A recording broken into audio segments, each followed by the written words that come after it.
The Angry Chicken is proudly sponsored by Doghouse System. It would help if I hit record. 3, 2, 1.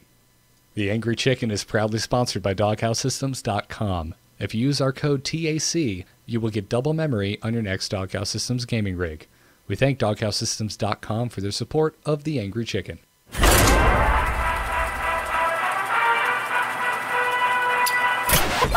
Well met. A podcast about Hearthstone, Heroes of Warcraft.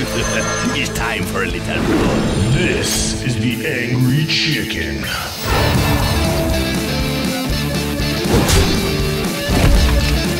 I hope you like my invention.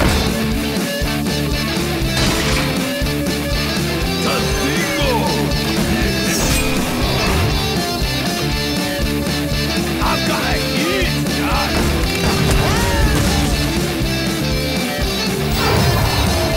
Reporting for duty.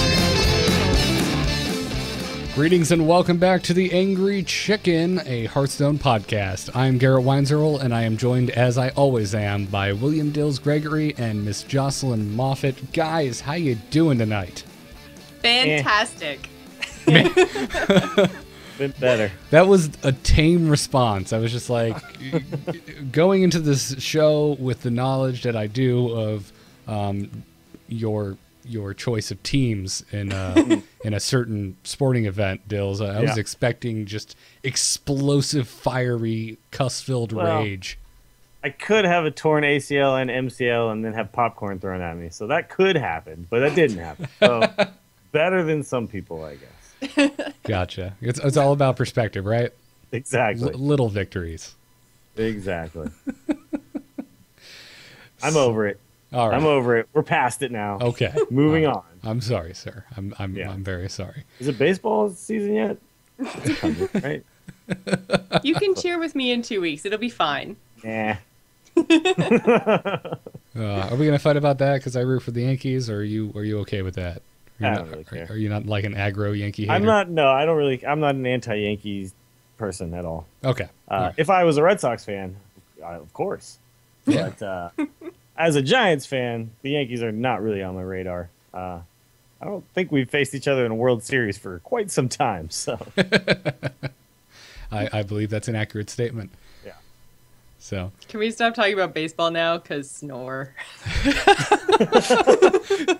well, I'm sorry. I'm kind of equally not uber interested in really any sport. I just kind of vaguely follow certain ones. Anyways, we are here to talk about competitive Hearthstone. Yeah, let's do it. Like real hardcore competitive Hearthstone, which is, I'm not sure it still completely exists, but one of our hosts dipped their toes in competitive Hearthstone this past weekend and did quite well. Dills, you came second place in the Mana Grind tournament. Yeah. You sound Again with the so enthusiasm. not I'm building you up. I'm sorry. I'm building you up. Come on, man. Yeah, no, it was good. It was fun. So I didn't really know I was going to do it for sure, but then the night before, I was hanging out. Me and Jocelyn and Valkyrion and Sean were all playing random Hearthstone games, and I was like, okay, cool. I'm gonna do this tournament tomorrow. So I just kind of signed up for it, and then I started thinking about like what decks I was going to bring. I actually didn't even know exactly how the rules went. So I made 3 decks thinking I was going to need like the 3 deck thing, you know? Oh, like the I looked the up the TL rules Open. and it was like, oh no, it's just one deck. You just play one deck and you can sideboard in between. So wasn't quite prepared for that. So I just went with my Warlock deck.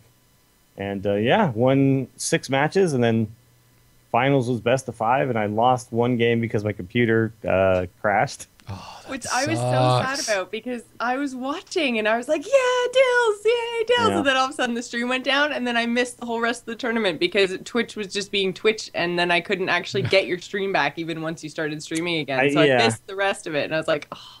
So, I got it back up, and I talked to the guy, and basically what the rules say is if you disconnect during a game, it's a loss unless both of you can agree that it's not. Mm-hmm. And so I asked him, what do you want to do? And I was like, I'm not going to be upset if you say you'll take the win. I get it. It's the finals, He was like, yeah, I'm just going to take the win. I was like, okay, cool. And I think I got tilted a little bit because then I changed my deck.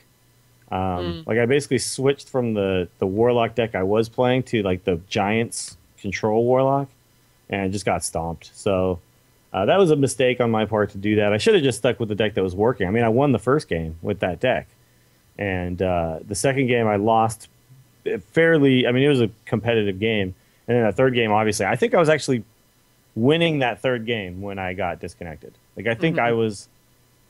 You know, even if I was behind, it was a small amount I would have been behind by at that point. So, yeah, it was, a disappointing end to a really fun tournament that I did very well. I beat some really good players. I beat the current King of the Hill, Reels, who beat Trump in King of the Hill. He was my semifinals guy that I faced. And I also beat another player who's named Sniped Again, who was actually... At the time I played him was the number 5 legendary player. So, there was some good competition, and I think I played really well. I think everybody played really well against me. I didn't see any mistakes really made. So it just, I think in the end it comes down to who gets a little bit lucky and who gets the draws when everyone's playing really well. So, but it was fun. It was a really good learning experience. It was my first tournament, so. Getting second is pretty good, I guess. That's pretty fantastic. Like I was saying, man, you should absolutely be proud. Big congrats to you, because that's nuts. I don't know why you're not just like, dude, I got second place at this freaking second tournament I played. If I'd gotten first, I might have been like that. But second place. Yeah. Or if you weren't down because of other sporting events.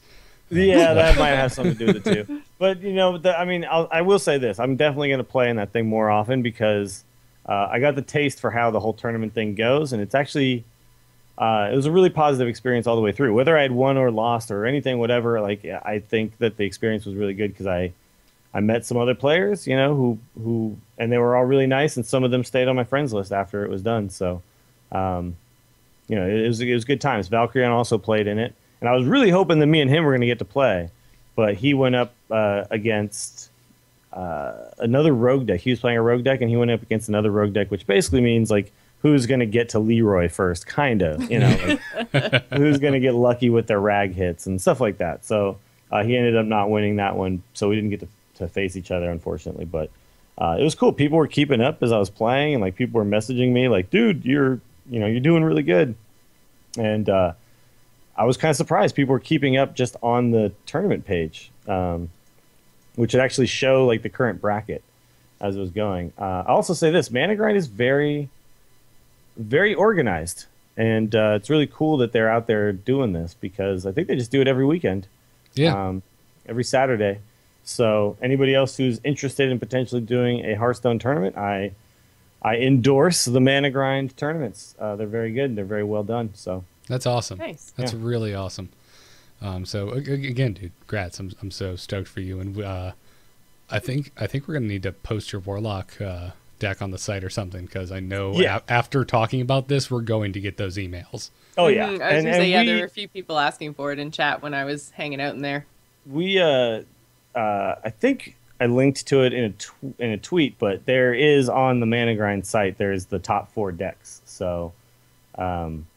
The number 1 deck, by the way, the deck that beat me was a Shaman, which is really cool. Yeah. Yeah, really cool. So he's looking at his deck. He's got none of the cards that are kind of like trap cards.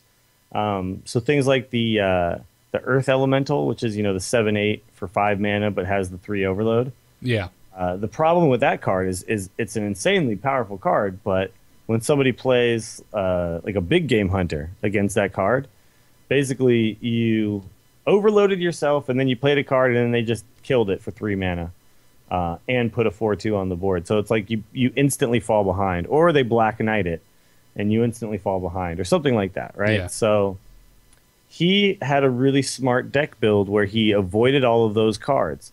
Basically, he had like the Lightning Storms and the Fire Elementals and the cards that don't have like a pure answer. And then he also had Leroy plus Wind Fury as kind of a finisher. So his deck is really, really cool, and I really like it. I'm going to try it out on on the ladder a little bit and see how it actually works from the other side. But it was a tough deck to play against, so I give full props to the winner. I believe his name was Claxy. Am I Like the faction in World of Warcraft? No, I think I'm wrong. Hold on, I'll look it up because It was something close to that. yeah, I'll look it up because Chalky. Okay. Chakki. But not very quite. good player, and he actually did. Even though he took the win the first time, he then came back and offered to restart after it was over, and I thought that was a pretty classy move by him. I mean, it's debatable whether I would have chosen to take the win, but I totally understand doing it, so I'm not going to fault him on that at all. But it's really, really nice of him to even offer at all to continue playing. But I was like, you won, you deserve it. So. Yeah, that's awesome. So congrats to you. Well, before we get into the news, I just wanted to announce real quick that we finally have a forum set up for AMO TV. Oh yeah, and thus this is big. Yeah, and thus the Angry Chicken. So if you go to forum.amove.tv, that's forum.amove.tv, we've got a forum set up for all of the shows on AMO TV, including the Angry Chicken. So you can head on over there. You can register. You can post, and I'm already registered over there. We'll all of us will have accounts there. We'll be reading it and replying to you guys. And I registered, but I never got an email saying I was approved. So I just assume that I'm not approved and I'm not allowed to post. Yeah, we're putting it together real quick. So it should be automatic register now, but I'll double check with the guy I had put it together. So Probably thought I was a fake. There's no way this is the real GIS gamer. all these fakers. Yeah. Yeah, but check it out. Big thanks to Jord, who's been helping me with that. So go check it out. Again, forum.amove.tv. Go over there and talk to us. Talk at us.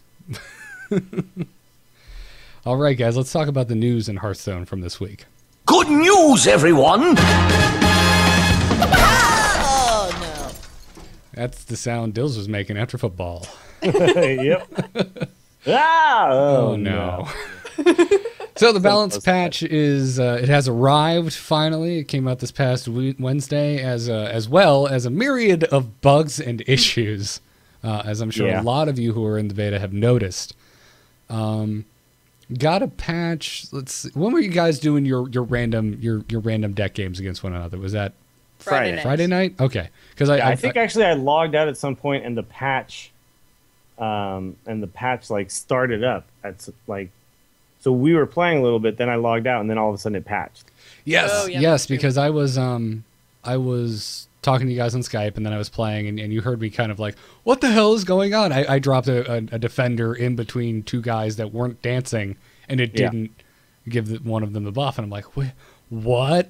And then I got a message from one of our friends at Blizzard who's like, hey, you should probably log out and log back in. There's a hot fix.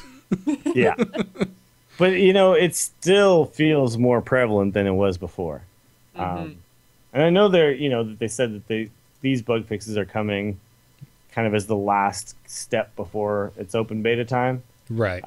So these bug fixes will come without like any balance patching stuff. Like it'll just be the bugs. Yeah, I found this one weird bug that has been happened to me a lot where I go into my collection to work on a deck and clicking on the deck does nothing. It doesn't open it up. And I have to quit out of the game and relaunch it to get it to work. Yeah. I noticed that one as well. Yeah, I lost my hero power today, so there was the little the only way I knew if I'd used it or not, or if my opponent had used it or whatever, was just the little 2 mana thing was there, but there was no button to push, so I just kind of had to click around and try to get it to activate when I wanted to use it. Oh no! Oh, that's so sad. Yeah. So when I was playing the tournament, there was actually a couple of times when I can't remember who I was playing against. I think it was the Sniped Again guy. But anyway, I'm playing him, and he throws down the Argus. And as the opponent, it doesn't look like anything weird happened, right? He threw it down. You're like, why did he put it there? And then you're like, oh, wait a minute. Okay. So he put it down, and then he immediately, emotes, oops. And then he messages me. He's like, I think I just lost because of that. And, yep. That's frustrating. Luckily, I had in my hand, I had lethal whether he had done it or not. So it was like I could tell him hey, if it makes you feel better, you're gonna lose regardless. It's not. This didn't cause you the game. It cost you the game, or whatever. Because that sucks, to do that and then be like, well, I think I just lost now because of a stupid bug. When you're playing like competitively, that's really depressing when that happens because you can't restart the game. You can't be like, hey, can we just start the game over? It's like you just kind of got screwed. So this is a really big deal if this game is ever going to become a serious esport. Is these types of bugs? These are game breaking.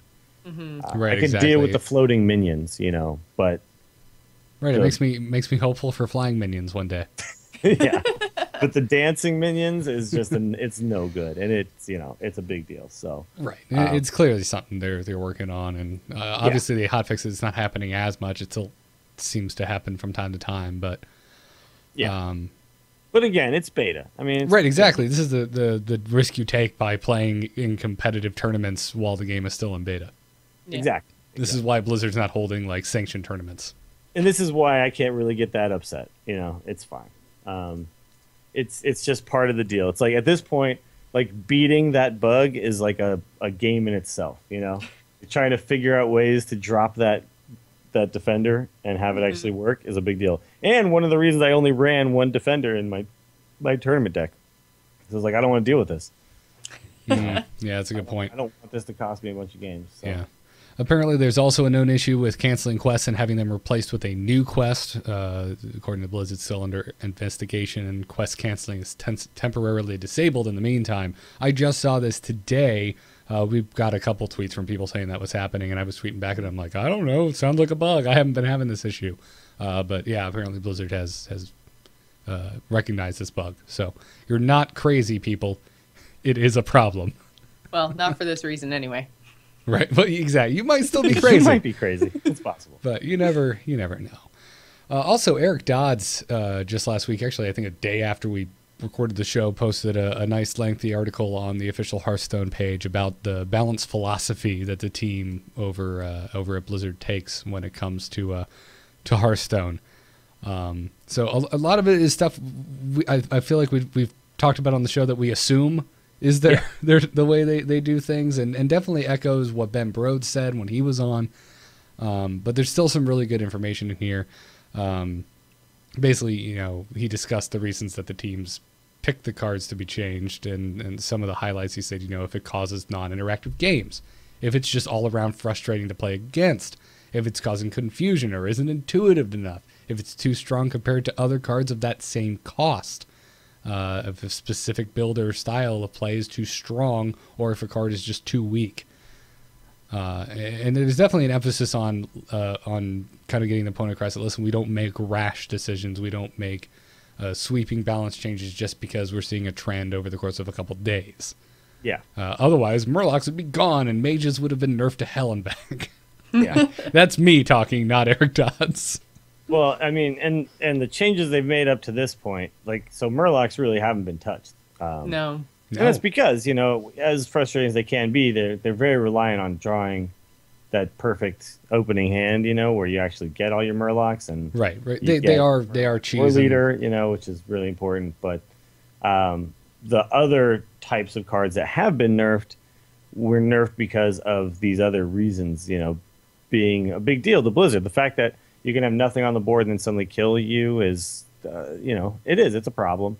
And I actually watched him on, what was it, Value Town, I think, where they were talking about how just because it's an OTK doesn't mean that there's no strategy during the game, right? Like the strategy is to live until you get your OTK, and the strategy for the other guy is to prevent your OTK somehow, which could be done through like taunt cards, or it could be done through not knocking your life down to 10, where they can then play 0 cost Molten Giants. So there is some back and forth in really top level play. I feel like that's way too. That's taking into account, I think, too much meta that I don't feel like the game is designed to have. Well, whether it's designed to have it or not, it exists at that level. So when you're a top tier player and you're playing a guy and you realize, okay, he's playing an OTK deck, you can't just say that there's no strategy in playing the deck. Like there's still strategy on both ends, right? So that's not really the issue. The issue isn't that it suddenly makes it non-strategic.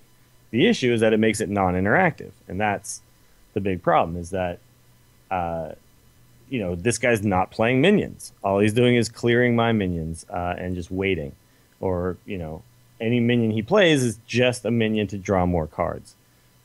His only focus is like getting the perfect set of cards that he needs to then perform this, one turn magical kill. And that's not the style that they want. So it's not the strategy. It's just it's the style. And then it's the high end players. They're clearly not building the game around that, right? They're building the game for everybody. They want you to just pop in and then not just like suddenly die and just like have not had fun. All right. Well, I'm not arguing that either. I'm arguing that the issue is that it exists. I feel it's a design flaw if OTK exists in this game, because it's clearly, the game is clearly not designed for that. It's not their intention. So it's a failure of design, I think, when that specific thing exists in the game. Yeah, exactly. And it's pretty clear that they don't want it in the game.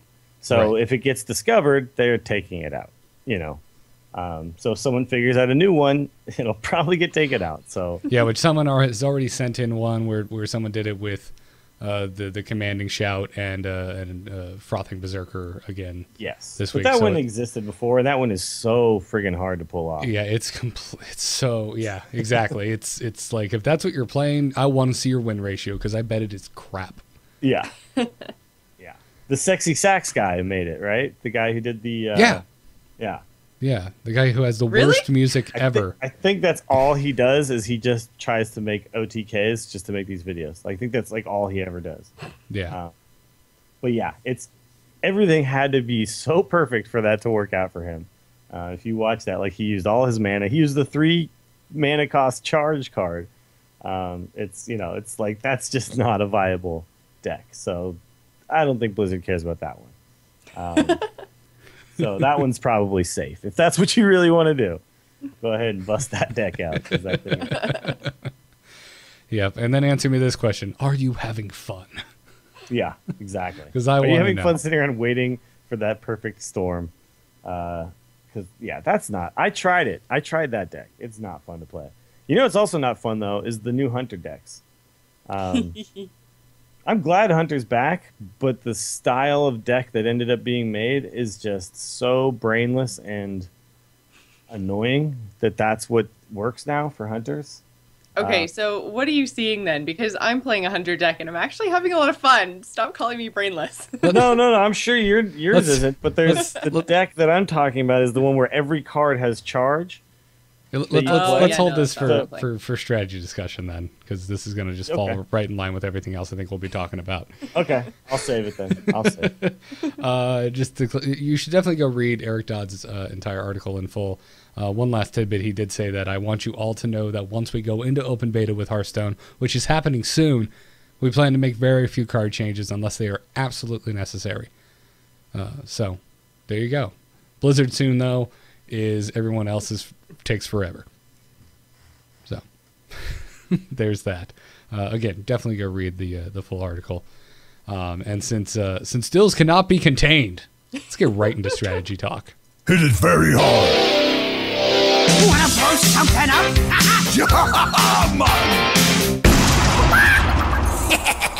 Time to pay! So there's been a new balance patch. Lots of cards have been changed. We talked about those changes at length on last week on episode 14. So if you want to hear us discuss all of the changes point by point, go listen to that. But today, we're going to be talking about how it has affected our decks personally. And so from one person who used to hate Hunters and went on a tirade about it, Dills, it's your turn. Why do you hate the new Hunter? Well, I don't actually hate playing against it. I don't think it's that big of a deal. I don't think it's that strong.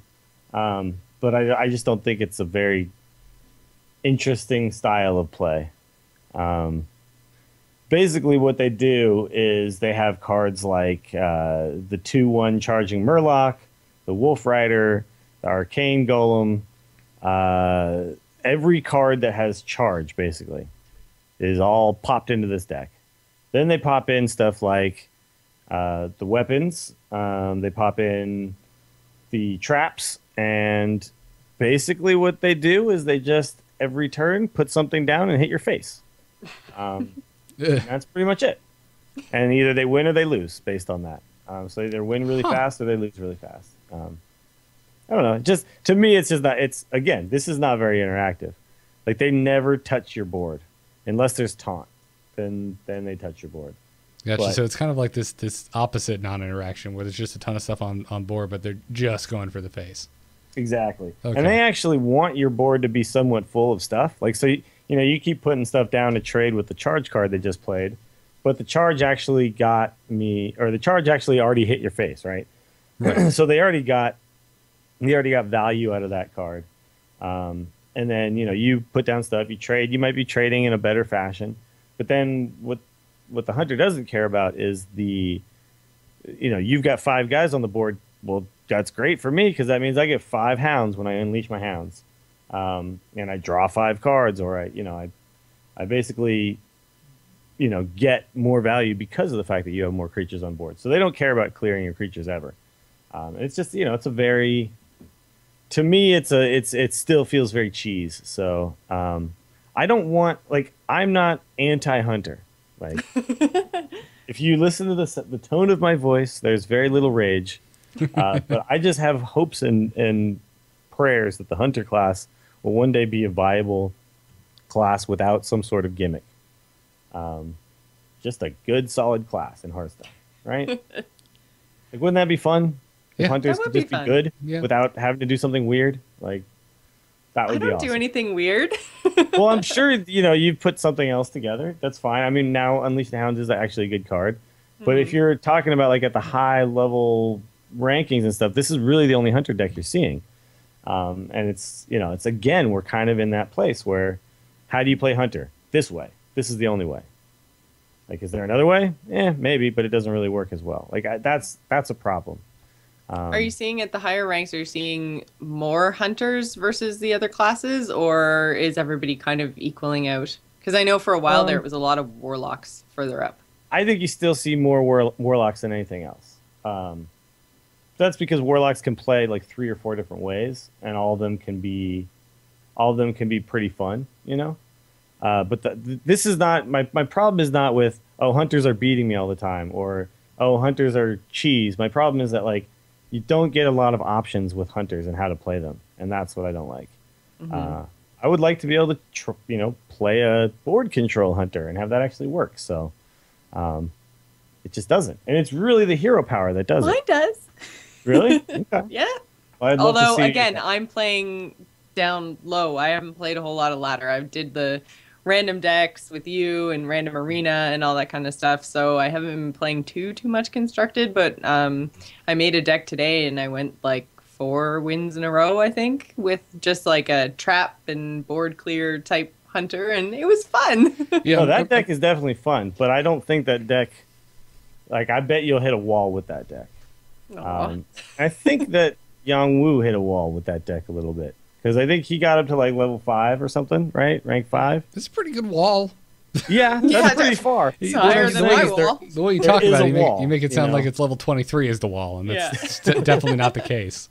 But there is a wall at some point with that deck, and I just would like to see every class have lots of ways to play them, and all of them work really well.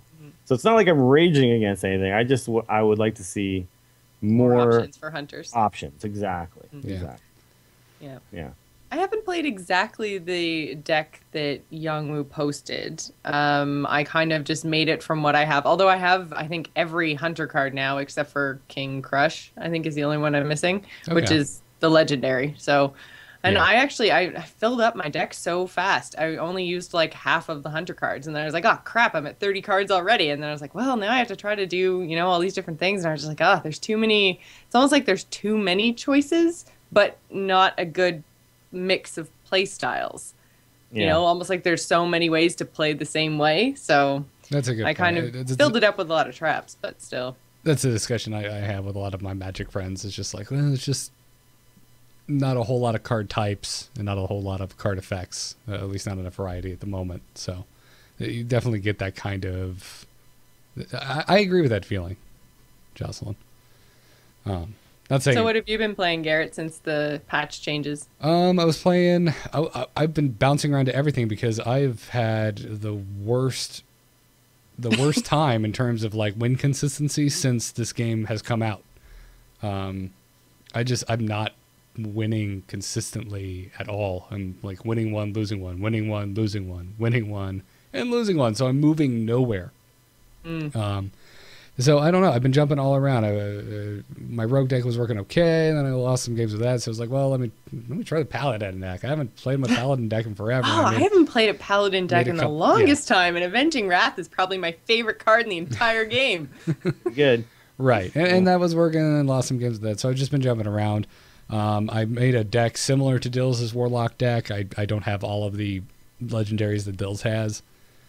So I had to make some adjustments. I don't have Tinkmaster, for example, or Jiraxis.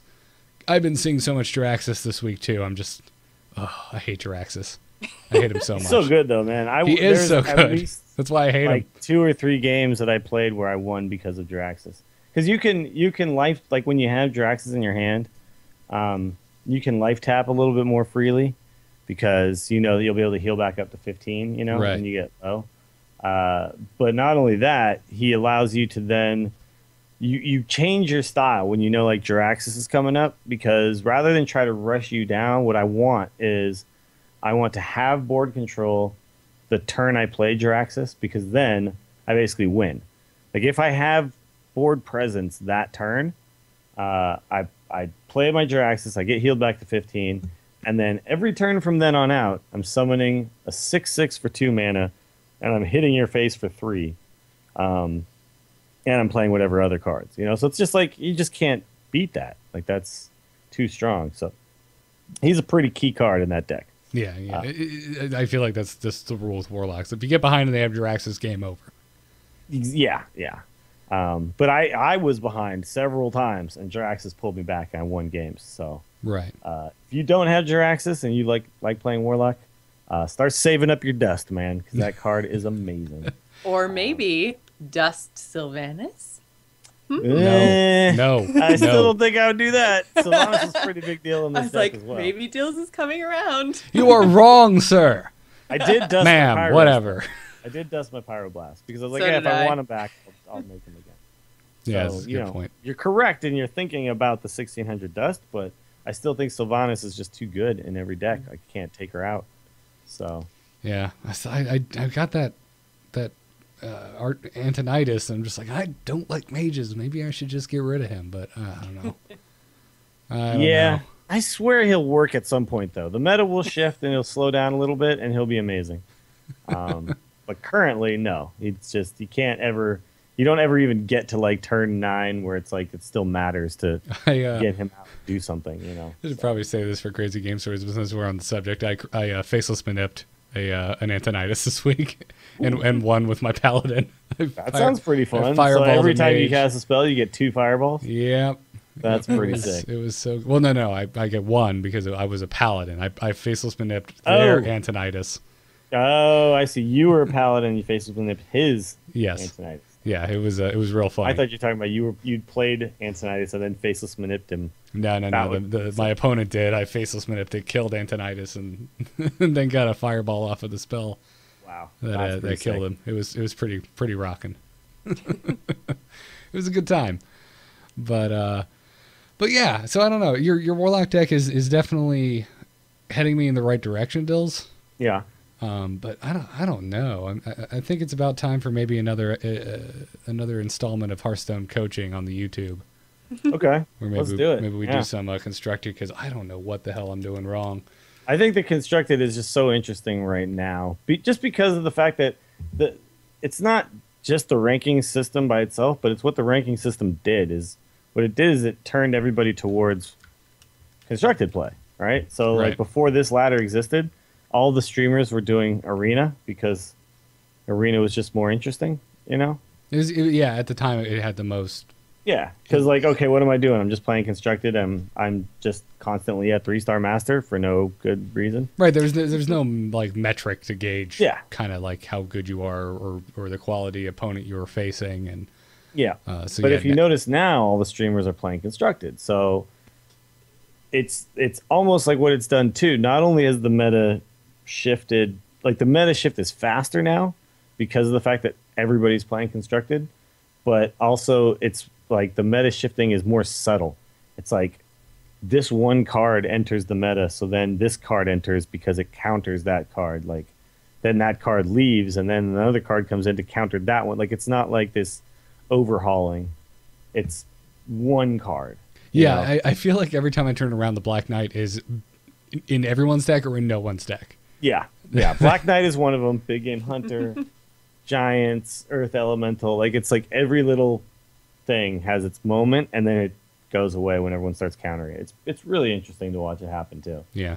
To get in a little more specific talk about the subject, which is the last patch and the card changes that have happened. I'd be remiss if we didn't talk about this one specific card before moving on, which is the Blood Imp, which last week it seemed like an apparent nerf, but I love the new Blood Imp. It's amazing. It's great, yeah. It's I think it's better than the previous one. It's more balanced, I think. I think it's like as a Warlock, I definitely feel like it's nerfed a little bit, but I still feel like it's amazing. Like it's still such a good card. Yeah. But it's not going to just overpower a game anymore as it used to. But it does make it so like because if you think about the normal ebb and flow of a game, it's like I play a minion, you kill the minion, you play a minion, I kill the minion, I play a minion, like that kind of thing. So there's usually not like full boards. And if you have a full board, that's a rare situation where you've somehow managed to outtrade the guy for a while to get there. But what the Blood Imp still is doing, regardless of whether it gives the entire board this +1, is it's still giving that one extra minion on the board that +1. So effectively, when you have two minions on the board, it's the same. It's the same card. And then if you can keep a certain creature on for a while, it can end up getting 2 or 3 health off of it. So it's more in line because of the fact that it's not going to give 4 health in one turn. It's only going to give 1 health every turn, and so it feels more balanced, but it's still amazing. And that thing won me tons of games as well. So I would not ever consider taking Blood Imp out of my Warlock decks right now. Yeah. That additive and permanent +1, unless get silenced or whatever. It's constantly pushing minions out of range of trading or removal. It's like I was playing against a bunch of Warlocks this week with my Rogue, and I noticed like that Blood Imp makes playing against Warlocks as a Rogue a massive pain. You really have to do the math in your head. And it also makes throw out a knife juggalo, and then you can't kill it with backstab anymore. Exactly, and and the deck you've been running, it has some of our favorite staples, the Shattered Sun Cleric and the Defender of Argus, and when you mix those cards in there, which give health and damage buffs on top of a Blood Imp, it can get so out of control so fast. And it's funny you were just mentioning having a full board. I haven't had as many minions on the board at once as I have with your Warlock deck in a while. Like it's been a while, and it just has it's this weird survivability that the Warlock I think didn't previously have. You know what it is too, that the Warlock deck that I used in the tournament has a lot of 1-cost cards, right? But it's not an aggro Warlock deck. So what you're trying to do with it is you're trying to play a bunch of these 1-cost cards. But you're trading with them using cards like Abusive Sergeant and Dark Iron Dwarf and Blood Imp. So Blood Imp allows you to trade and your guy stays alive. And that's pretty much the feel, the style of the deck. And the Blood Imp is a huge key to that style working. So Yeah. I really like this change. They did a great job. Dark Iron Dwarf is another card I wanted to bring up because I've been reading everywhere on Twitter, and everyone's kind of up in arms about it, saying that it's nerfed, it's useless, I'm taking it out of my deck, and you shouldn't. Oh, it's a 4/4 for 4, and it gives another minion +3 attack that turn. It's almost buffed. Is it +3 or +2? +2. +2. Okay, sorry. For some reason I thought it was +3. Yeah, it's but +2. But still, +2. Whatever it doesn't matter. And yeah, you made a good point, because now if you have nothing on the board and your opponent has minions on the board, and you can play him and buff their minion without fear. Yeah, because it'll be gone by the time it gets to their turn. Yeah. And you can play him and then use Big Game Hunter to kill something off, which is also great too. So you can also do this with Abusive Sergeant. I think Abusive Sergeant, I might want to just throw 2 in, because I think, like, looking back on it, Dark Iron Dwarf and Abusive Sergeant were like the MVPs of this deck. Minus Ragnaros and Jiraxis. Yeah, they set you up for so many trades you could not have made otherwise. Exactly. Yeah. So, like, if the other player, like, I had a couple games where the other guy was playing Yetis, and I hadn't seen Yetis in a while, but I've been seeing a lot of Yetis this week as well. I would have been screwed by the Yeti had I not had these cards, because I was able to then turn. I actually had one turn where I killed a Yeti with an Argent Squire by using a Dark Iron and an Abusive on it, and was able to get up to 5 attack. And, these kind of turns are just huge swings when I can kill your Yeti with my 1 mana cost card. When you're playing the Warlock deck and the Yeti comes out, you're just like, oh crap, my Shadow Bolt can't take care of that. Yeah, exactly. Yeah. So that's the other card too. Like there's this deck that I built is a little weird compared to other Warlock decks I see. Like, you're not seeing all of these cards in this type of deck, right? So, like, generally you see like Siphon Soul and Shadow Bolts in the Control Warlock, but this is kind of like a mixture of both. I don't know. It's very strange, but it works. Very much a control deck. I mean, you told me, because you were, Dills was in the mid turn, and I was like, hey dude, send me your deck. I want to try it. He's like, all right, crash course, just trade with everything. Keep the board clear. I was like, okay, and I went in and I did that, and it works. And so this is definitely a control based deck. It's just, I think, a little more minion based than a lot of other control decks. But it's not relying on like some weird, like, I'm going to life tap the first 3 turns so that I can play a Mountain Giant. It's not relying on these weird little gimmicks to do it. Right. It's like turn 1, I'm going to play a Voidwalker. If you play that Mountain Giant deck, by the way, go to hell. You have problems with that? That deck is just obnoxious. It's like this deck beat that deck like twice. Good, yeah, because it either boils down to, well, I have a removal card, or I don't, and I'm screwed. Well, here's what you have in this deck. You have Black Knight, Tinkmaster, and Big Game Hunter. So you actually, and then you have Shadow Bolt, Soulfire, Siphon Soul. Like, you have lots of ways to deal with those decks. Right, exactly. So I'm not scared of that Giants deck with this thing. But yeah, so it's like turn 1 Voidwalker. Like turn 2, I could coin out a Golem or a Cleric, or I could play Loot Hoarder, or I could play Blood Imp, Argent Squire. Like, there's a lot of options on every single turn.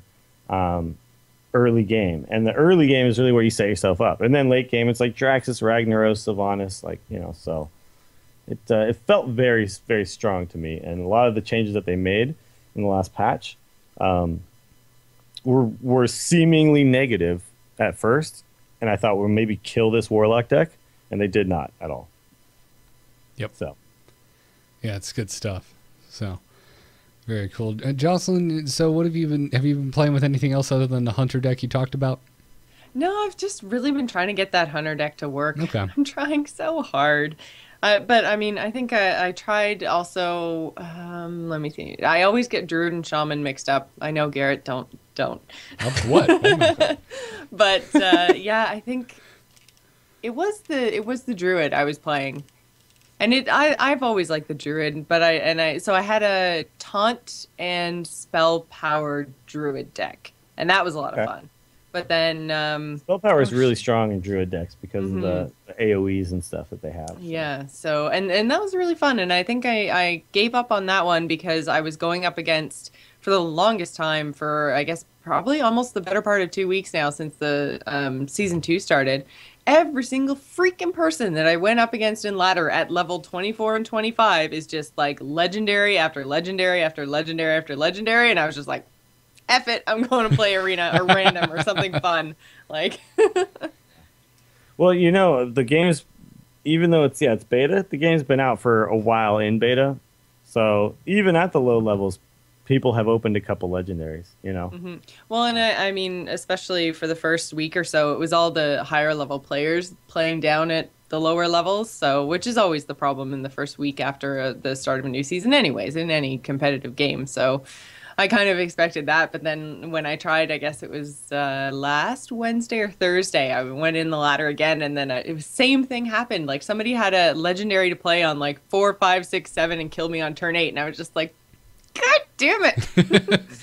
Yeah, that's the thing. I don't like. think it's gonna stop. I don't think the legendary train's gonna stop. Yeah, I don't think everybody's so either. open packs at this point, you know. Yeah, and I even feel like the newcomers, people who are just getting into the beta, have probably watched enough streams that they know the decks they want to try, so they're coming in, buying 40 packs right away, cracking them open, and going from there. Yeah, and then like shredding the bad cards and getting the good legendaries. So it's. Yeah.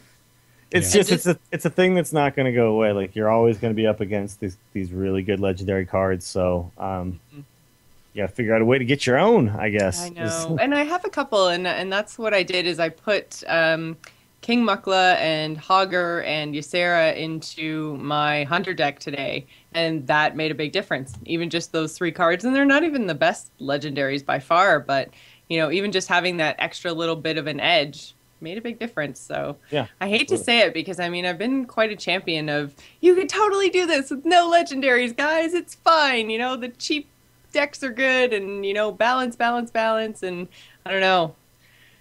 It's kind of rough when I go up against a bunch of legendaries and can't win to save my life, and then throw a couple legendaries in my deck, and now I'm winning. I'm just like, I'm proving myself wrong. Good legendaries are good. There's not a lot to be said. As we other said than that. in previous episodes, it's like, well, if they weren't somewhat good, it'd be pointless. Yeah, it'd be like, what the hell? Like, there's. Yeah. I wonder if they've actually given any thought to kind of saying, okay, you can create a deck, but we're putting a limit on legendaries. So any deck you create can only have 3 legendaries, as opposed to these decks that are 10, 15 legendaries. I don't think they would ever do that because. First of all, I don't think that decks with 10 or 15 legendaries are good in most cases. No, there's a few that are strong. Go watch that Total Biscuit video. Yeah, exactly. It's awful. But I think the real reason why they would never do that is that it's just not fun. It's not fun to say like you can only do this, you can only do that, because. I can kind of see that, but at the same time, it would be that little bit of extra more skill. It's like, okay, I only have 3 legendary slots in my deck, so what am I going to put in there, and what's going to work best with them, instead of just being like, well, I have these 5 or 6 cards that are really, really awesome, and, if I pull any of them and play any of them, then they're not necessarily auto wins, but they put you significantly ahead. So I hope that they're all somewhat balanced. They're all somewhat balanced. Yeah, I really hope that never happens. Like if you think about it, like you're describing a dark age. Like Leroy is 6 damage charging for 4 mana, but a fireball is a common card.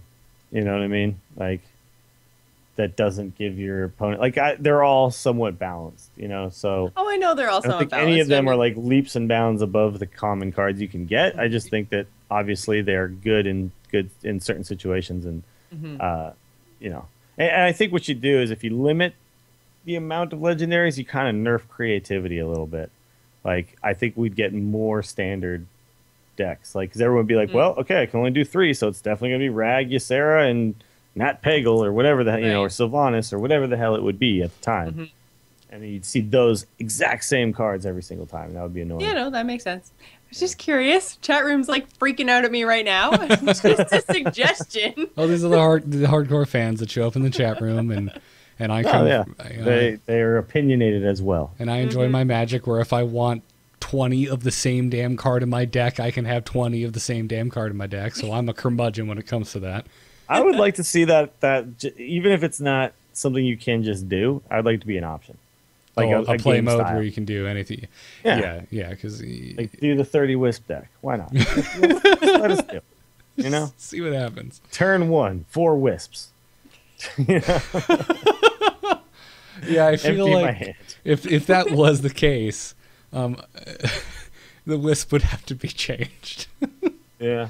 It would never win though. Because then the other guy would go like, fine, 4 wisps, cool. Turn 2, Mind Blast. Turn 3, Mind Blast. Turn 4, 2 Mind Blast. It's like... Just be this race. Yeah, exactly. Yeah, exactly.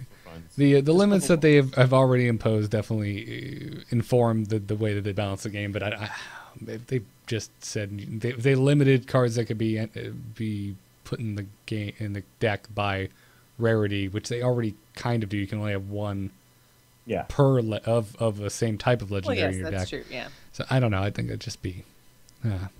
I feel like it balances itself out naturally. I mean, Dills is running Tinkmaster in all of them. He's erecting a church to Tinkmaster right now. Oh, I love Tinkmaster. I don't have one, so I'm running a Silence. Yes, Tinkmaster is slightly better, but Silence totally fills that hole if you don't have it, and there's plenty of cheap and free Silence out there. Yeah. Well, so the one card really where Silence does nothing for you is Ragnaros. You know.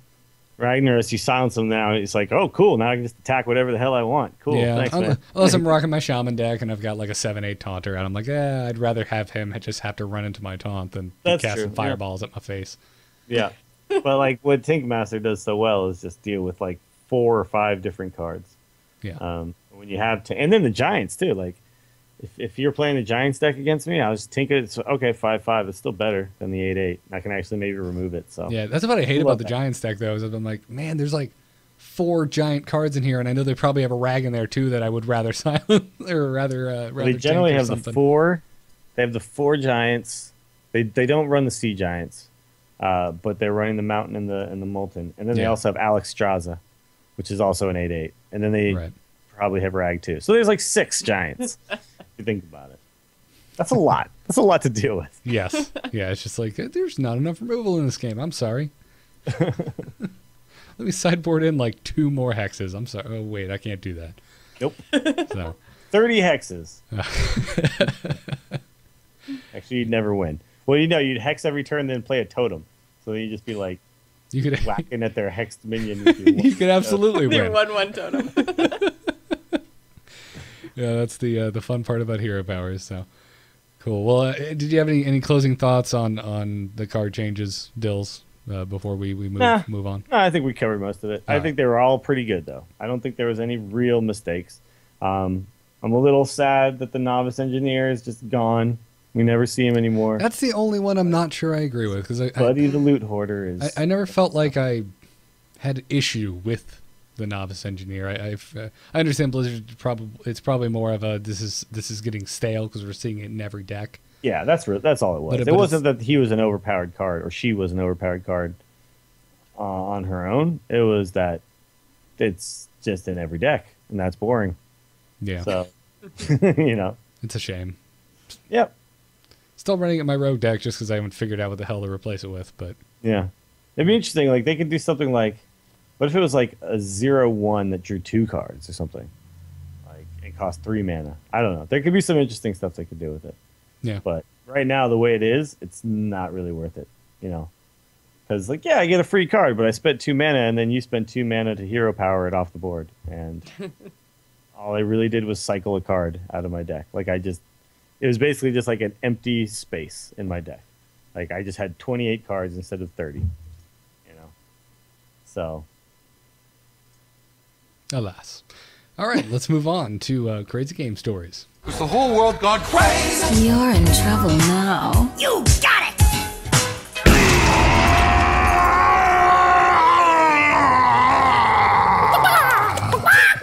it! You get that chicken, Jiraxis. Yeah. Jiraxis dying is just too funny. It's absurd. Oh, well, I feel like by my own crazy game story I kind of ruined already, but we did get one from a listener this week from listener Will, and he wanted to share his story. He said, I had there was an empty board. He said he was on 2 health and his opponent was on 14. So his opponent dropped a Tyrion and passed the turn. He said, my hope of an amazing top deck failed. I considered conceding, but instead I just played a Molten Giant and Sylvanas, then ended the turn. That seems like a fairly strong play. That seems like a good top deck. Yeah. Like it's like, yeah, I guess all I have is this Molten Giant and Sylvanas. All I have are 2 killer drops. He said he then drops Avenging Wrath, which proceeds to miss me completely. He said it slammed Sylvanas 5 times, killing her, and then stole the Tyrion. After around 10 seconds, a message pops up saying my opponent has left the game. That would be a rage Why? quit to have. Why did this guy do this? That's You were at 2 health and he had Tyrion on the board? I guess he thought he was just going to, screw with you a little bit and play his Avenging Wrath. yeah, with a giant. God, that. Yeah. So there's 13 health in front of you. It's very likely that it doesn't hit you 4 times. Yeah, math is against him at that point. Oh wow. Well, I mean, I think it's more likely that you die. More often than not. I think more than 50% of the time you die. I don't know the exact math on it. But that's 13 health to soak up those 8 hits. So this guy you're playing with is just... He got a little cocky, I think. Sounds like he got a little cocky. And it backfired on him.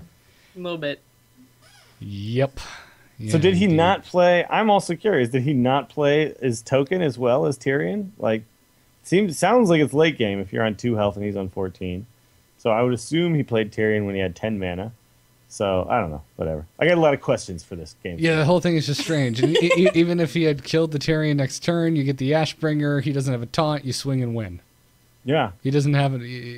Will didn't have enough damage on board to even deal the 14 through Tyrion. Yeah, if I was him and I wanted to win in style, that's probably like what I would have done is find a way to kill my Tyrion and then use the Ashbringer to kill you. But, I mean, yeah, you have Sylvanas and a Molten Giant. There's no taunt. Swing to the face, man, in the game. This is like one of those douche guys who just likes to start throwing his crap out there and prove that he could have like beat you 4 times. In the last turn. Like, all right, so I guess this is this is justice right here is what happened. Awesome. Did you have any crazy games come out of your tournament there, Dills? Yes, actually.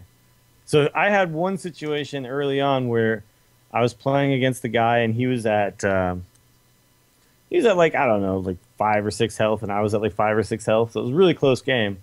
I have 4 minions on the board though, and he has an empty board. So what he does is he just kind of pops Rag down and prays, because if Rag 20% chance it hits my face. Of course it doesn't. It hits something else, and then swing in and I win the game. Very next game we're playing, and absolute same situation turned around. He has 4 minions on board. And I am at, like 5 health, and he's at like 7 health. And so I'm like, all right, throw down Rag.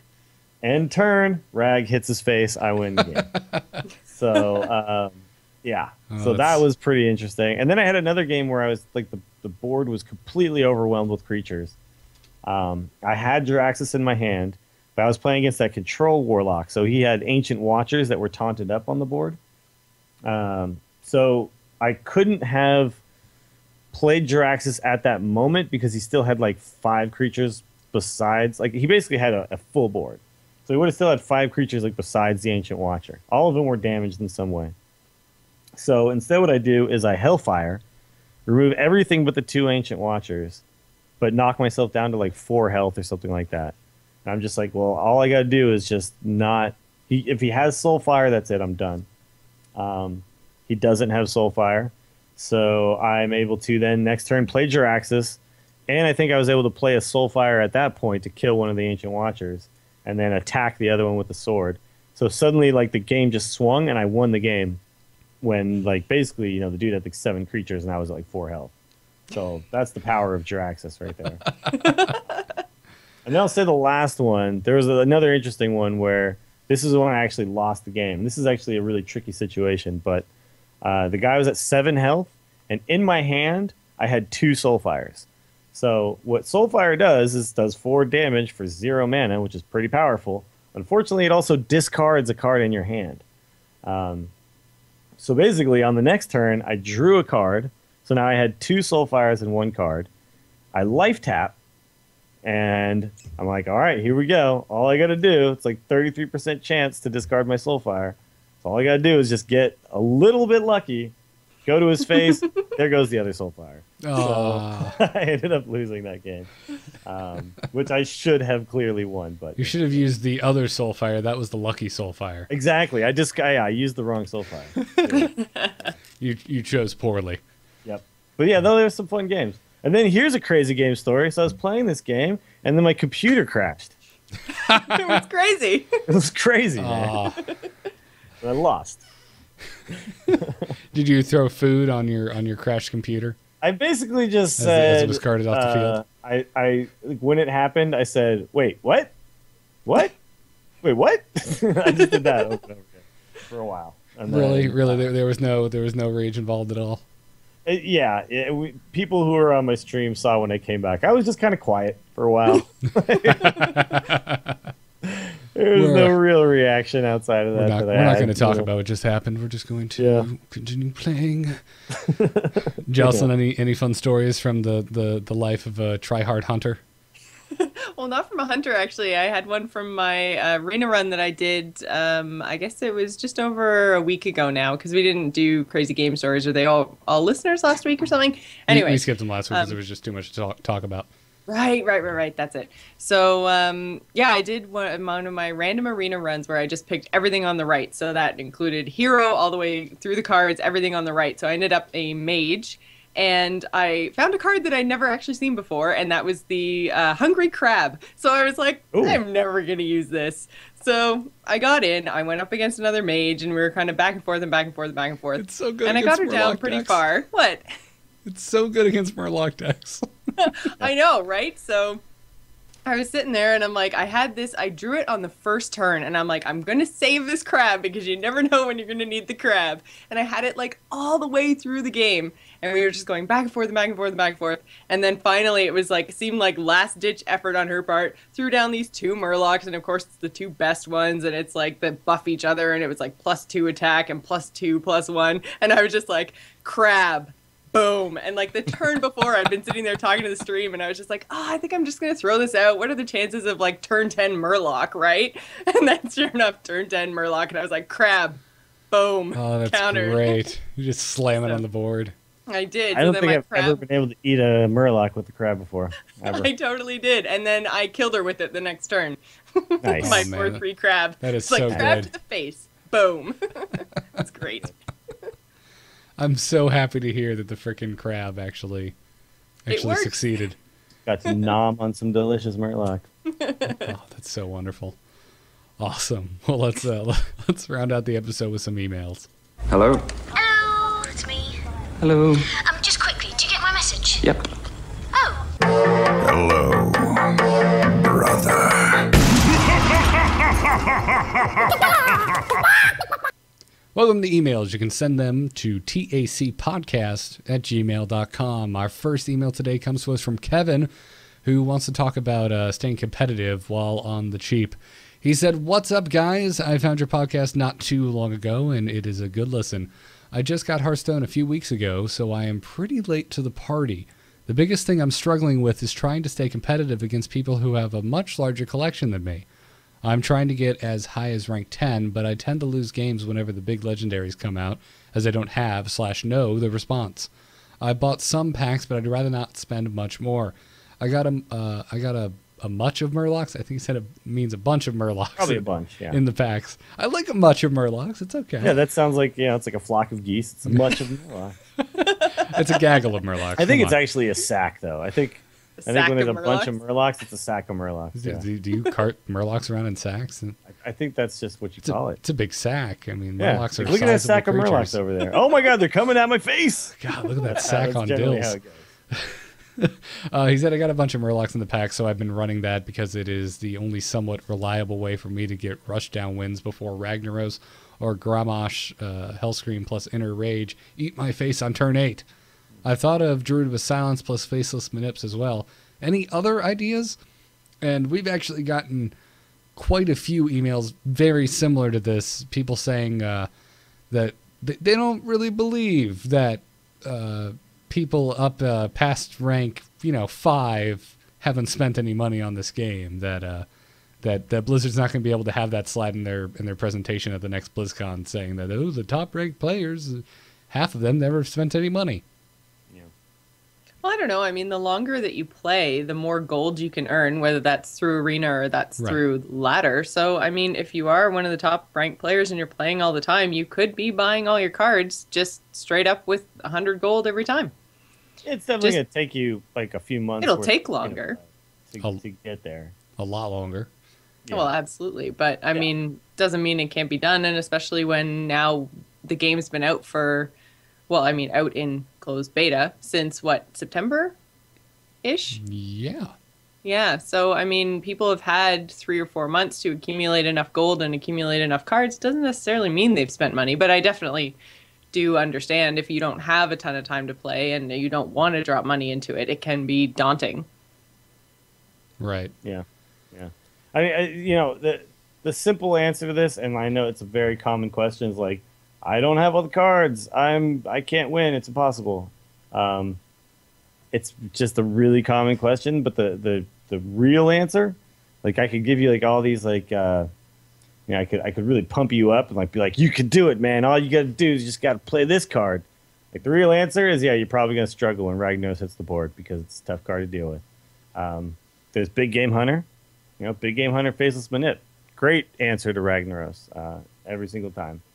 But until you get your own, it's going to be a little bit of a struggle. So I recommend playing as much Arena as you can. And if you can find it, if you really want to be like higher than rank 10, if that's really a big goal for you, you might have to just pony out some cash. Not that much, but you might just have to throw out some. Or if you want to speed it up. If you don't mind waiting, like all other freemium games, if you don't mind waiting, it's fine. Right. But if you can't wait, there's an option, and it's called cash. Well, and the other thing is too, I mean, the reason that I bought my 40 packs, other than just to, be competitive against Dills for Extra Life, is I really strongly feel, especially in Blizzard's case, that it's worth the money. If they were to throw this on a shelf for 30 or 40 bucks, like people wouldn't think twice about paying that kind of money. So why wouldn't you reward Blizzard and help support the development of further expansion packs or, whatever of this awesome game that you play all the time. Throw some money at it. Yeah. That's true. Exactly. I don't feel bad at all about spending money on this game. Mm-hmm. Yeah. I feel like if you buy like one pack of 40, if you spend $50, which is the cost of a normal new video game, I feel like that's a justifiable cost if this is something that you're really into. Going beyond that, obviously, it's got to be something that you're really into. It's something you're very passionate about. Which we clearly are. Yeah. Although I've still only spent my first $50. I haven't spent any more real money than that. So okay. It's also kind of a weird thing. That I'm like, I guess I don't understand the mindset behind.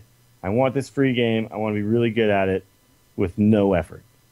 Like I'm not saying this person feels that way, but there are definitely people out there who seem to have that kind of mindset, and it's a little confusing to me. Like, every game you play, if you want to get really good at it, it's going to take either work, time, money, something. Like, you want to be really good?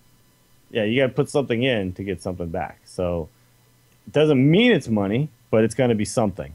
If it's not money, it's time. And even if you do throw a bunch of money in, even if you buy a geared out level 90 in WoW, 1-star review incoming, you then go to raid and you suck because you've never raided before. So even if you buy a bunch of cards, you still have to put time in. So time is always going to be a thing that's going to have to go in. Yeah, yeah, and it's impossible not to again just be like, well, in any other card game, this is impossible. Yeah, you can't get free cards. Nope. So not going to happen. There's also, unranked play, right? Like, we talked so much about the ladder and ranked play and everything else, but there's always unranked play. So if you're feeling really frustrated and just want to play around and see what works with the cards that you've got, then, turn the ranked play off and just play around with other people who are just playing around and testing things. And you never know, you could see different combinations that you would never see in your actual ranked matches because people aren't trying them out over there. So that might be a good way to see some new stuff as well. Yeah, an arena as well. So thanks for that, Kevin. Dills, you want to take the next email? Sure, it's from Mike. He says, hey, Garrett keeps talking about keywords from Magic to be used in Hearthstone that wouldn't transfer well. I thought of a few things that might. What do you think? Does the first one have a word? It just says minions that can only attack heroes, only attack minions. Oh, I guess, okay. So he doesn't give a keyword for that, but right, yeah. At least I can't think of anything in that Magic idea, like that, yeah. but yeah, that'd be interesting. Overkill, akin to trample in Magic. After you've killed a minion, the rest of the damage is blasted through to the hero.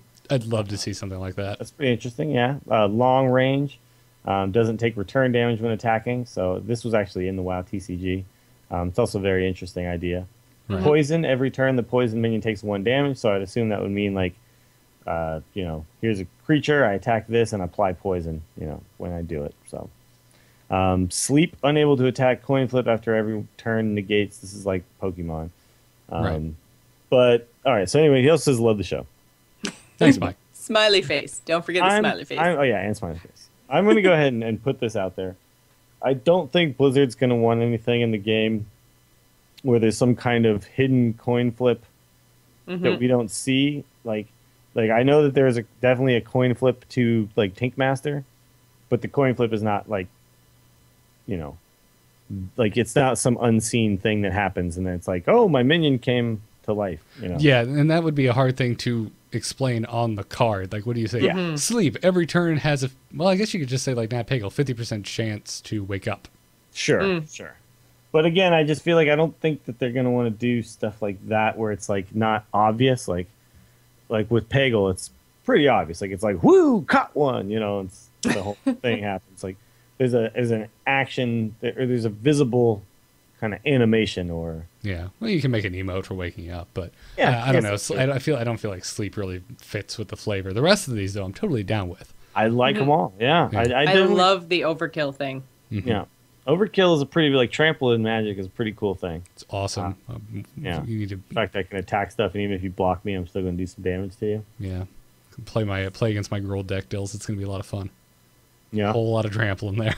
yeah, I know, right? Yeah, but yeah, I mean, I think it also makes I think it makes sense in the game itself. Like I think like the lore and all that kind of stuff. I think that there's something to be said for that because like when you kill a hero by hitting him for like 28 when he only had like 2, like you still see like 28.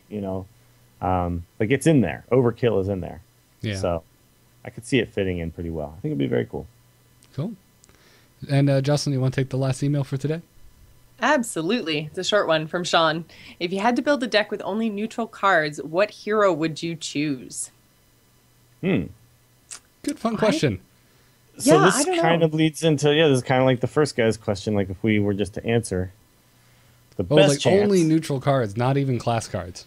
yeah, So basically, which hero power do you like well, best?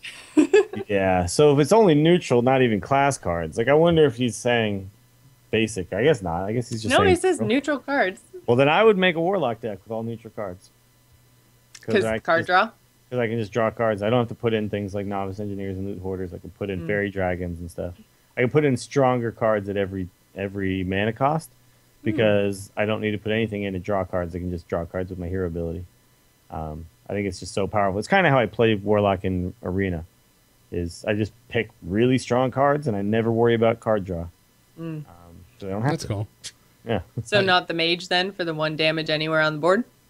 Nah, I think Warlock hero ability is better. Yeah, I see. This is like I took this mindset when we were playing random decks. And I eventually decided on priest. I just for whatever reason thought that being able to potentially outlive my opponent was worth quite a bit. Yeah, priest is a good one. Yeah, but I agree with mage too. I agree with everyone's logic. All of your logic is sound. Just not warrior because warrior Yeah, it's no. like okay, what? I just armor up myself? No. And I would say not rogue and not druid either. If I can't use like weapons, then the hero power is literally pointless. Like there is no reason to have it. Yeah. Alas, but yeah, that is a really fun question. Yeah. If it was just basic cards though, if we switch the question up, rather than neutral cards, I would say your strongest decks are going to be Mage and Paladin. I mean, Mages and Paladins both have really strong basic cards. There you go. Yeah, it's good stuff. So again, thank you for your emails, guys. That brings us to the end of today's show. As always, thanks to those of you who left us 5-star reviews in the iTunes store. It helps out the show so very, very much. So thanks this week to from the North American store, Anrix, Thrall Babies. I think I may have thanked them last week. I can't remember. Gerald F80 and Time Zoned Out. Thank you all for your 5-star reviews. Time Zoned Out said, "This makes me want more targeted podcasts like SC2 or D3. I do an SC2 show. It's called Starcast. Go subscribe to it. What are you doing?" D3, it's literally impossible to do a weekly show about Diablo. It can't be done. I tried it. Anyone from Canada, Jocelyn? Absolutely. We had Tasty C from Canada, and they said 5-star review, basically just loved the show. So thank you very much. We love you too. Awesome. Thanks, Tasty C. The Angry Chicken is a production of amove.tv and the Frog Pants Studios. You can see more about this and all of the other shows on amove, like Jocelyn's The Gamers In, or my Starcast, the StarCraft podcast, over at amove.tv. Also, make sure to check out all of the shows on frogpants.com as well. Don't forget about our new forums. I'm ad-libbing this. It's not in the readout because I forgot to add it in. Go to forum.amove.tv and register and join the conversation over there. We record The Angry Chicken live every Monday night at 10 p.m. Eastern Time on twitch.tv/amovetv. Our mobile live stream is provided by Alpha Geek Radio, so go to alphageekradio.com to get that. Our Twitter is @TAC Podcast. I am at Garrett Art. Dills is at Willie Dills, and Jocelyn is at GIS Gamer. Big thanks to Brian Griffith, the musician responsible for our intro music. He can be found at briangriffithmusic.com.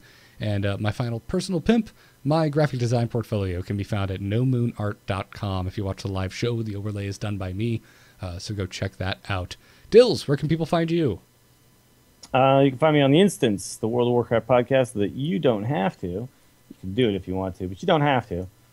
You can also find me streaming Hearthstone most of the time, sometimes a little WoW PvP on Twitch at twitch.tv/WillieDillsSF. And in 2 weeks from now, when the Super Bowl is on, I'm just going to stream, dude. Screw it. I will probably get on and play you because, man, I don't care about either of the teams at all. Super what? I might turn it on at halftime. I just give watch a crap. Chili. Screw you guys. The Patriots already lost, so I'm happy, and all is right with the world. Yeah. So you can also find me roaming the streets of Seattle looking for people to just take down. Anybody who thinks that somehow their cheering had something to do with the outcome of the game, I'm coming for you. I'm not actually mad at Seattle. I'm just, just disappointed. No. He's looking for a fight. And Jocelyn, where can people find you? Right here on AMove TV, and people were asking last week if I said AMoo. No, it's AMove. Like Let's in start that StarCraft. up though. AMoo is our dairy cow farmer competitors. So yes, I'm right here on AMove TV for The Gamers In every Friday night at 8:30 Eastern. So that's just our general gaming show. I love doing it. We're up to episode 107, I think, this week. And we're actually having a special guest come back. He was on episode 15. His name is John. He's the Icon Master on Twitter. And we're going to talk all things Zelda because we finished up a Link Between Worlds. So it'll be a good episode this week. I'm excited. I'm so far from finishing that game, but it is amazing. Don't forget to check out our sponsors, Doghouse Systems, at doghousesystems.com. Our code is TAC, and that'll get you double memory on your next Doghouse Systems gaming rig, and it'll directly support the Angry Chicken every time you use that code. So go check them out. We thank them for their support. We thank you guys for listening. Tune in next week, but until then, job's done. Job's done. Job's done.